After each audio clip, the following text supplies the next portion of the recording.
Brady, you know, hey, I'm going to throw maybe Honey Badger, like, yeah, I got you. Didn't realize it was a flag. Tom's like, I'm going to throw a touchdown on you. But Tom ain't talking trash at the beginning of the game. If Tom wants to impress me, come out there when he comes out the tunnel and he runs down the field, talking about, let's go. Go down there and say, I'm going to throw a touchdown on you. I'm going to throw a touchdown on you. I'm throwing for 350 yards on all of y'all. Because that's what I did. I run by him and say, I'm going to beat you for like 25. I'm going to score a touchdown on you, and I'm going to give it to you the whole second half. Now, shut your you-know-what up. That's what I do. I talking to him like that, Skip Baylor. I told Earl Holmes, we playing them in Pittsburgh. I say, you the weak link. We going to take advantage of you. Jordan, part of them, we ain't fooling with them. But you, we going to house you. They beat us, but I was talking trash the whole game, though, Skip. But they beat you. They beat us. They got it. I'm glad you added that note. They had a better team. They were low. And as a matter of fact, Skip, that was the year they lost to New England in the championship game. Yeah. That was that year. But Skip, look, I get it. Skip, that's not Tom Brady's MO. Yeah, Skip, you know, the guy said something in Pittsburgh and he ran way down the field. And it's easier to talk now for a quarterback because they're so protected. But you know, when you covered the league, wasn't no quarterbacks talking no trash ever. If you threw a touchdown pass on somebody, you kept your mouth shut, you ran off the field because they would lay you out. Tom knows he's heavily protected now. So he might do a little, might say a little something. Like what we see Phillip Rivers do, that would have never, ever flew in the 80s and 90s. But now, Skip, they're protected. You can't hit them high. You can't hit them low. You can't land your weight on them. You can't do a lot of different things. But I still don't look at Tom Brady as the trash talker, the in-your-face type of guy that Jordan was. Skip, you know Jordan, I mean, he went into the game looking to start some foolishness, talk crazy in people's face, and did not back down. He went at Reggie Miller, him and Xavier McDaniel was face-to-face, and we know the battles that he and the bad boy Pistons had. So I don't look at it like that. Is he as intense of a competitor as Jordan? Absolutely. But the trash talking, I don't see that. Okay, to your point about Jordan, it was much more in your face. I've told you stories that in 1998, one time, Vashawn Leonard, remember him from the Heat? Yeah, I do. The Heat had just wiped out the Bulls at Miami about a month earlier. This is in February, maybe. They come to the United Center. Vashawn Leonard is back every time that the Bulls are shooting free throws, so he has to go to the far free throw line and just stand waiting to play defense, right? While his teammates shooting a free throw. Right. Jordan wouldn't line up with the Bulls to get the rebound. He would go back with Vashawn and just lean over. Vashawn was like 6'2" or 3" maybe, Jordan 6'6". He would lean over the whole time the free throws are shot and just talk in his ear, like tell him, you ain't, you know what, because Vashawn Leonard had made the mistake after the wipeout game that they wiped out the Bulls in Miami of talking about, we knew we could do this and that and the other, and it was over. Right. And I think Jordan scored 50-ish that night. It's just classic, but he did this a lot. Well, kind of like the back-to-back they had against the Bullets at the time when LeBradford Smith scored 37. And Bradford didn't even say anything. That was the media hyping up. Jordan went for 36 and a half against him the next game. Okay, I got it. It's more out front. It's more visible. But I still think you are underestimating Psycho Tom. He's got this crazed alter ego in there that can go over the edge if you trash talk him first. He's not going to initiate the way you initiate. Right, or Jordan initiated. Yes, and so did Larry Bird. Yeah. In fact, Mark Aguirre used to tell me when I was covering the Mavericks, nobody could trash talk like Larry Bird because he would try to belittle you into, like, just cut your legs out from Skip, under personal insults. Skip, he told the coach, he said, don't put no white guy on me. That's disrespectful to my talent. He said he could be black, he could be Asian, he could be yellow, but don't put the white guy. That's disrespectful to me. It's the truth. Ugh. Some of the stories I could tell that won't work on television, I have to keep to myself. But I loved what Kyle Van Noy said because in practice, it could get very heated. And he talked about when Gronk, it looked like he was going to be traded, and then he's back at practice, and he's still a Patriot. And all of a sudden, Brady and Gronk are just lighting up the defense, and they're giving it to him verbally as well as physically. Right.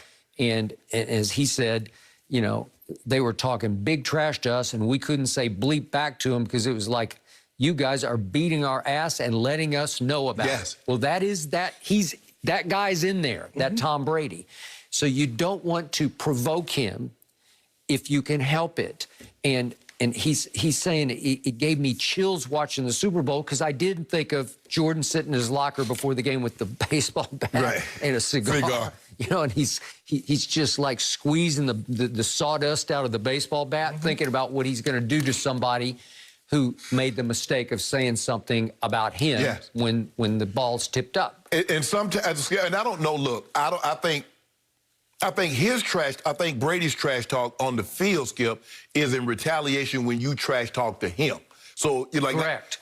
Like the guy from Pittsburgh, Skip. Remember, he said, "Oh, I'm gonna have me a pick, and we gonna do this against Brady." Well, he guaranteed they would win, and it was during the undefeated year at Foxborough. Pittsburgh will win, I guarantee it.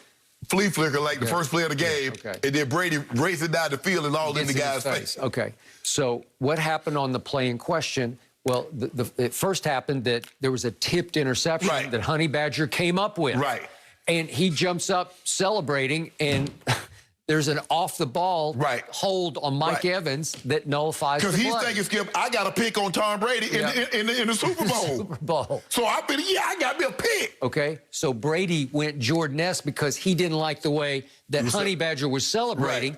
And he's like, oh, okay, watch this. And so they drive it all the way down, and then he runs a little in and out. They run real wild on him. Yeah, and they score on Honey Badger, and he's going to let him know about it, and it went over the edge. And I told you the next day, he deserved a flag as well. They both should have been flagged. Should have been offsetting, and I don't know why. I guess it's after you win 6, you get that much respect during a Super Bowl.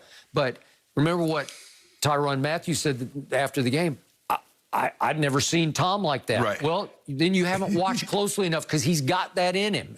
Again, ultimate wolf in sheep's clothing, because off the field, he looks like just some dad next door. He can be nerdy, he can be corny, but he's got that gear in him, and it's profane. You're going to get all the choice words. Skip, what used to bother me is that the guy dropped the DB, he'll bat the ball down, and he stand up over you like that's not his job. I said, okay, I got something for you. I catch a touchdown. I said, now do that what you just did the play before, F-boy. Okay, all right. So, good. So what did LaShawn McCoy say? We had a group text going, all the skill players, about 10 of us, and leading up to the Super Bowl or any big game, he's texting everybody saying, hey, so-and-so DB, he likes to press, but he can't run. He likes to grab and hold, but he can't run. So we're going to take advantage of it. He's breaking down the tape that he's watching. So he's trash-talking internally to inspire his skill players. But he's not going to do it until he gets provoked during the game. No, I mean, no, I got to let you know, you terrible. You terrible. Why you think they play the coverage that they play? Because you the weak link and you need help. So you doing all the talking. He's some good. You terrible. Why he should be talking, not you. Well, I still say Honey Badger pushed the wrong button, and he paid for it because he who laughs last laughs louder. Skip, here's the thing, though, but Honey Badger didn't know there was a penalty. Skip, I got to think about it. If you catch a touchdown in the Super Bowl, your immediate reaction is to celebrate. Now, we've seen guys catch touchdowns, and all of a sudden there's a flag. You're like, oh, man, I done did this nice dance. I done had my celebration. So Honey Badger like, I picked Tom Brady. I'm going to tell my kids, my grandkids, I got to pick on Tom Brady in the Super Bowl. And so Tom didn't like Tom, like, what you celebrating for? You don't see that flag? Hey, Honey Badger. And then he's like, okay, hey, AB, go run that whip right on it. I still say Tom Brady has one screw loose in a good way that you don't give him credit for. He's got that one psycho Tom screw. Well, Skip, he got the best team, and he protected. So stop pretending like he ain't no trash talking like Jordan and Kobe. I think he was more than you think, even when he was in New England.